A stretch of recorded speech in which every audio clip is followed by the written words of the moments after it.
panel would be on what the government is doing to enable the environment, to create an enabling environment for biofortified foods in the country.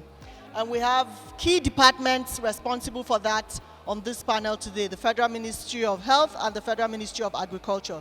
They've been doing a lot of work across the country to ensure that consumers across the country have access to this biofortified foods. I would give them a chance to give us a brief of an introduction of what they are doing, what their respective ministries are doing to create an enabling environment for the crops in Nigeria. Let me start with a representative from the Ministry of Agriculture, Dr. Adeleke Muftau. Can you please tell us what your ministry is doing to create an enabling policy environment for biofortified foods? Thank you. Thank you. And I greet all of us, starting from the Commissioner for Agric and other commissioners present, our royal father, my brothers and sisters, our mothers, you are all welcome. Federal Ministry of Agric and Rural Development is known for the supporting production, processing, and marketing of agricultural products. That was the initial aspect of our job, creating an enabling environment. But when the issue of getting quality food, nutritious food came in, we understand the fact that it is not swallowing things, eating alone that matters. What you eat, what goes to your stomach, or what you drink are equally very important.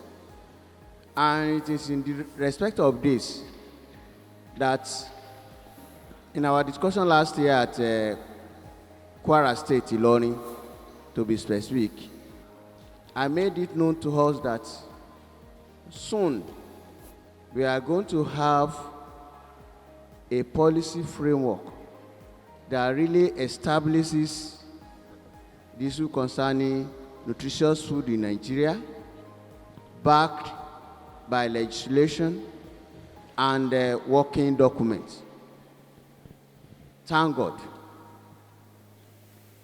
Ladies and gentlemen, we have a policy that is not only a framework, it has already been established, has already been published, and it was approved by Federal Executive Council early this year, and we call it National Agricultural Technology and Innovation Policy. That is a policy that will run from 2022, this year, till 2027. It's a 5-year program. In that policy, just like we promised, my director, who is then was not yet the director of agriculture, promised that we are going to have it, and we are now having it. But specifically in that policy, one of the key objectives, I think, is objective number 9 of that policy. We said that we are going to reduce malnutrition and improve nutritional security through food systems. That is the key objective. And that is key into the aspect concerning nutritious food and eating the right food. And we broke it down. How do we go about it? We now move forward and establish programs that will bring about that objective into fruition. We have 3 programs, and we have started working on one of them now, which is actually related to what HarvestFeed and Collaborator are doing. Mr. Yusuf Dollar, who is the country rep, will bear witness with us in our Federal Ministry of Agric. As far as maize value chain is concerned, we focus more this year in procuring pro-vitamin A maize seeds. And we didn't go anywhere because we may make a mistake. Pro-vitamin A maize is yellow in color. You can go to market to say you want to buy seeds, but those seeds may not be pro-vitamin A. So we approach the country rep of HarvestFeed, and he partner us with some seed companies that are reputable, and that is what we are doing right now. I think we just concluded one, I think yesterday, where we supply tons of pro-vitamin A maize seeds to farmers, to be distributed to farmers. The same thing in Ibadan. We are still going on with this.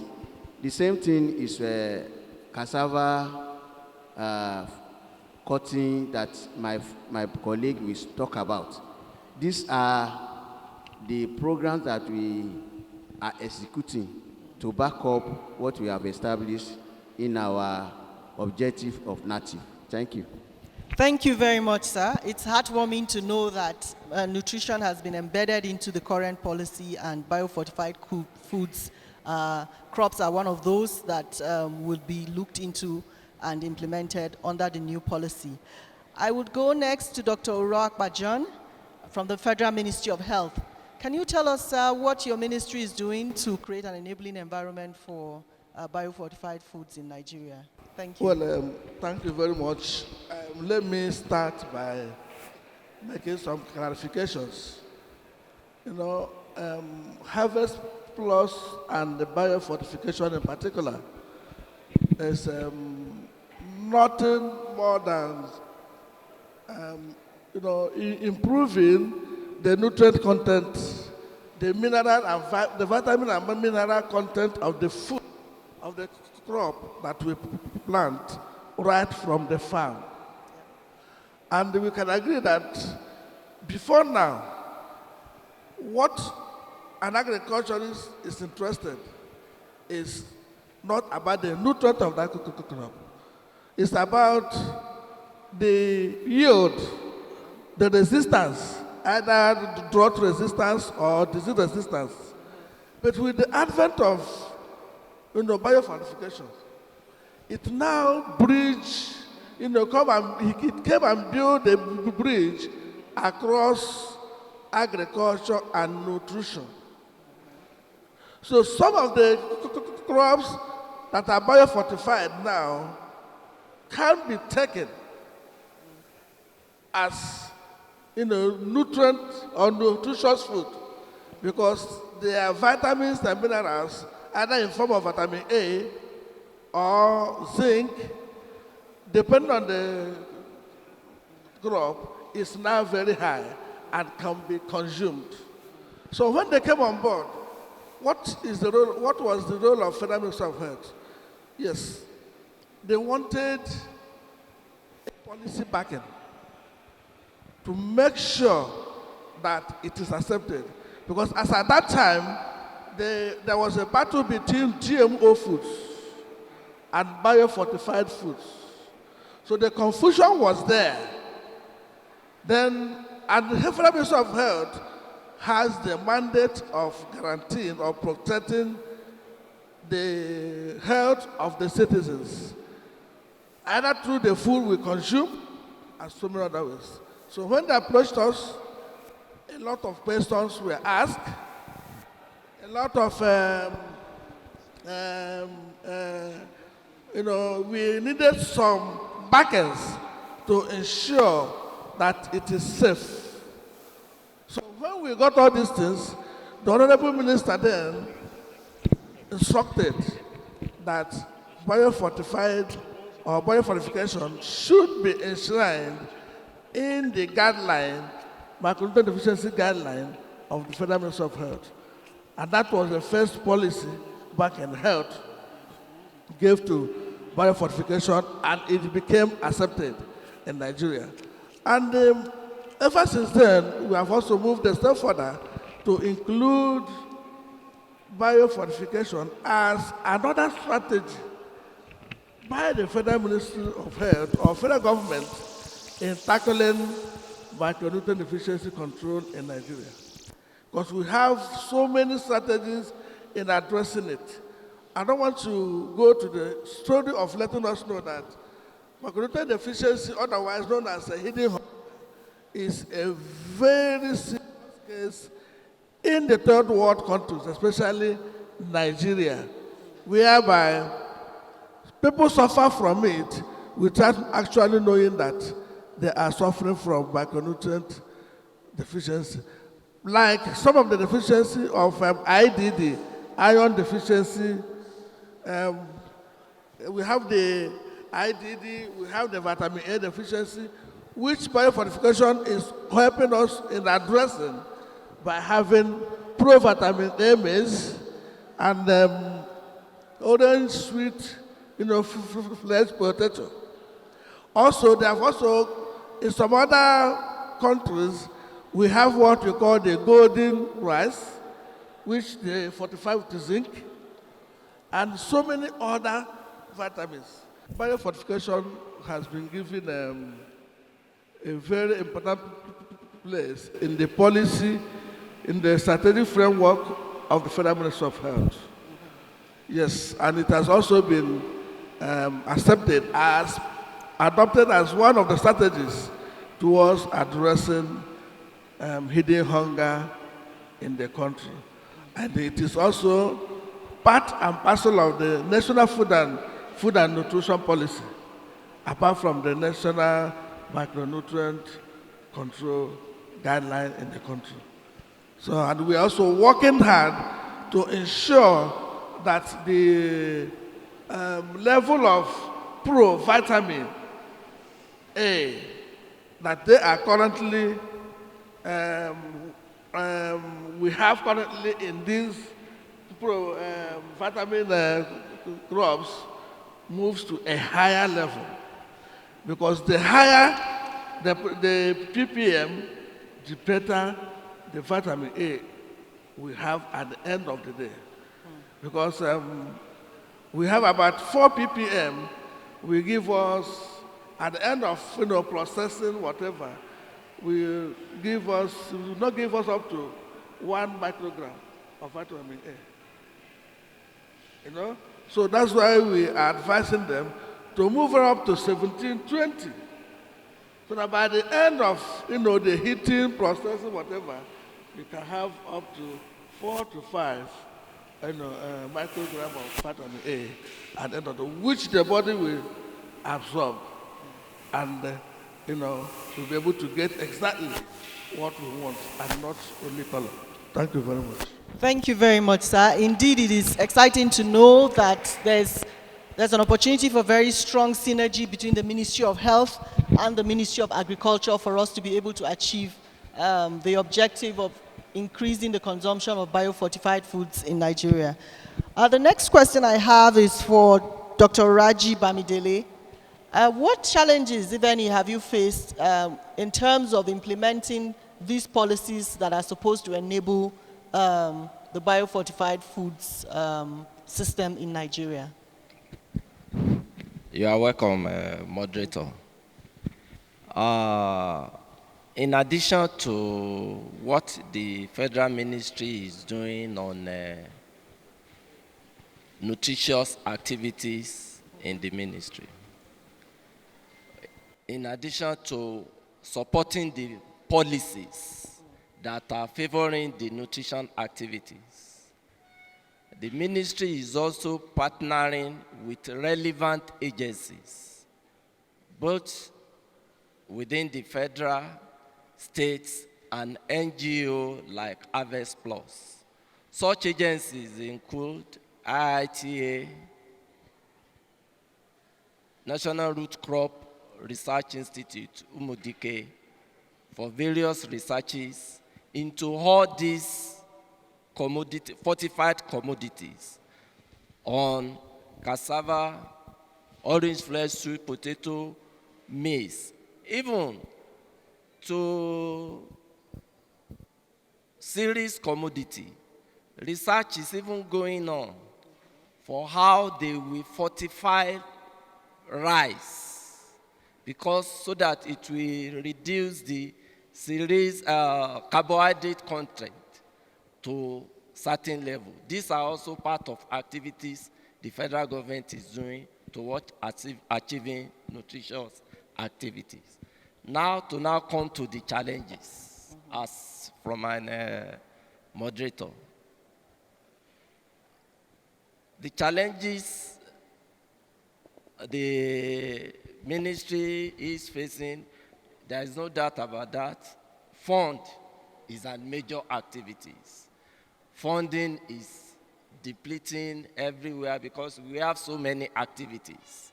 And assigning funds to this is a major challenge.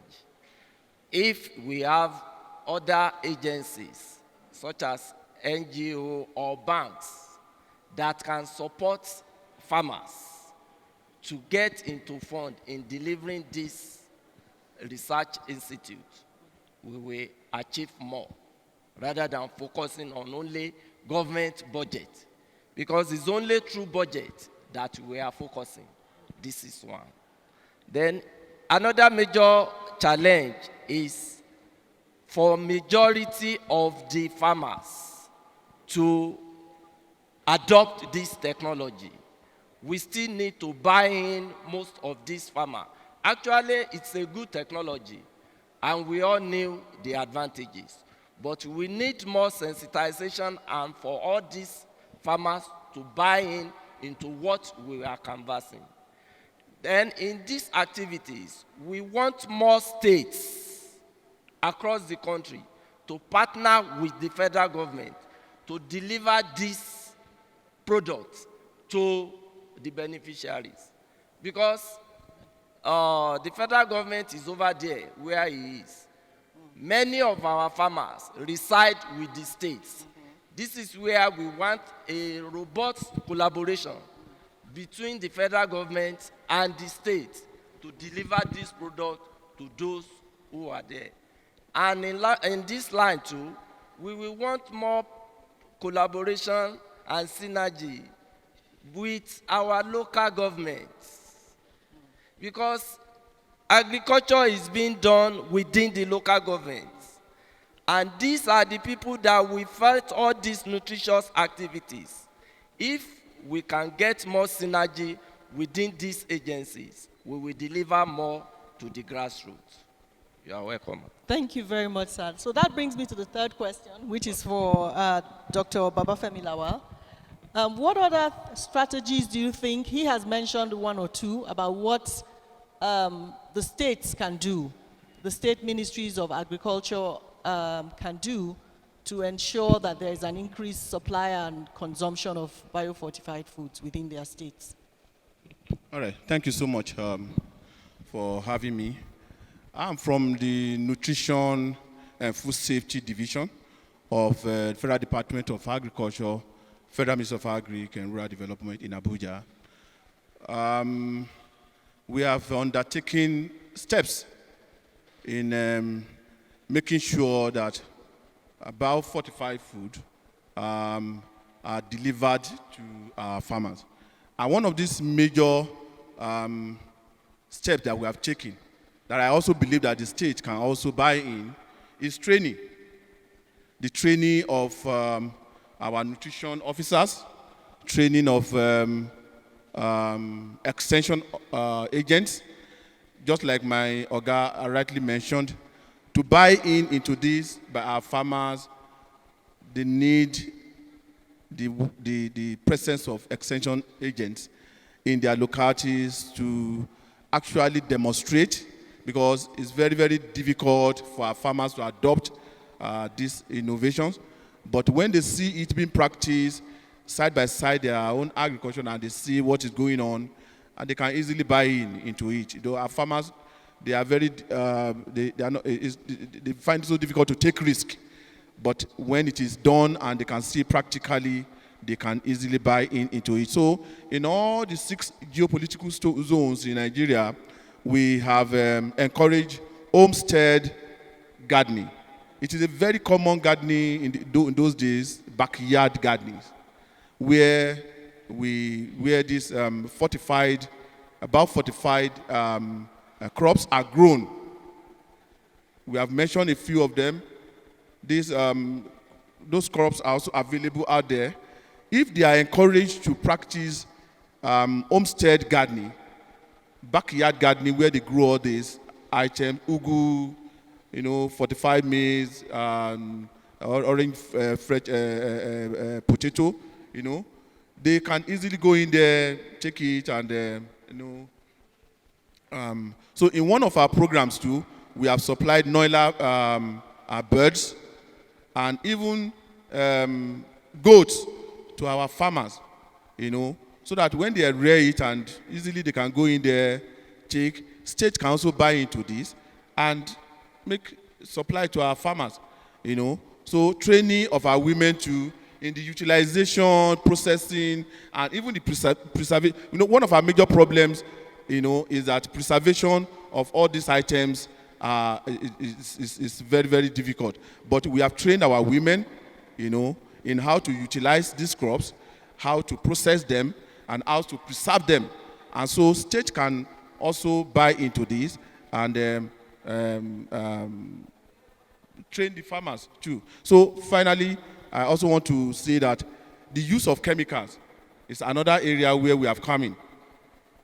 Of course, there are some good items, there are some good food items that have been, one of our major problems is chemical residue in our crops these days. And we have trained farmers on how the appropriate dosage of chemicals to use, on their crops. And this is very, very important, that if our farmers are trained on how to use and they are not contaminated by chemicals, then the food will be safe for them. This nutritious food will also be made available to the farmers. We have also gone into use of even organic hematic, we call it hematic storage bags. Instead of using chemicals to store our grains, we can use these hematic bags to store them, and insects will not affect them if they are well stored. So all these things we have done, over the years, and I believe that states can buy into all this to make food safe and nutritious food available for our farmers and our teeming communities year in, year out. Thank you very much for that contribution. I hope the people at the state level are listening and are learning from the experience of those at the federal level. My last question will go back to Dr. John Uruakpa. For the Ministry of Health, what challenges have you faced and what recommendations, if any, could you share with your counterparts at the state level regarding, promoting the consumption of biofortified foods as well as the production, if any? Yeah, thank you very much. As I earlier said, the challenge we faced was, the earlier stage when people were confusing it with GMO foods. So until they were convinced that that is not GMO, because two of them have different pathway of production. So ever since then, the problem now is getting it to reach to the rural areas. That's the problem, because we recently conducted food and nutrition survey in the country. And the preliminary result is indicating that the food fortification which Nigeria have adopted for the past 2 decades is not actually getting to the rural areas. It's within the urban areas. So the macro deficiency control, which we were trying to combat as a result of, using mandatory food fortifications. We are not able to achieve the goal. Because in the rural areas, they complain about, additional cost on those crops. And now, with the coming in of biofortified crops, we want it to reach those rural areas so that they will be able to consume it, accept it, and combat micronutrient deficiency in those areas. But in government, our own is health. We are not the one to extend it to the rural areas. So we are collaborating with the Federal Ministry of Agriculture, the seed production unit, and so many other people to ensure that these crops get to those rural areas where they don't need anything to spend, only for them to plant it at their backyard, at their state, and harvest them. And Nigeria is also very large. It's a gradual process. With HarvestPlus and other partners, and other partners, as time goes on, we'll be able to get there. But what I want to assure them is that biofortified crops are very safe to consume.